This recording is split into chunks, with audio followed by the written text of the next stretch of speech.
我们先来看下面的示范题型。今日是教师节，我同先生讲乜嘅，表示我感谢。我们可以使用怎么样的句型呢？对象加道谢缘由以及感恩祝福词。对象当然啦，教师节就是先生。道谢的缘由呢？可能是老师教我们讲客家话，感谢教我讲客话。感恩祝福词呢，是祝福先生教师节快乐。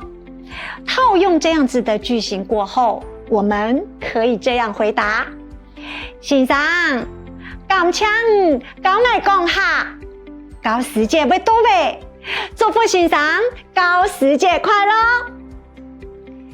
接下来我们再多做一个练习。也拜是通过学员认真考试，爱请感谢万人，常用几句话对于表示也感谢。把刚刚的学到的句型套进来，我们可以这样回答：先生，一拜我通过出勤认真考试，当感谢很用心教我哋讲客家话哦。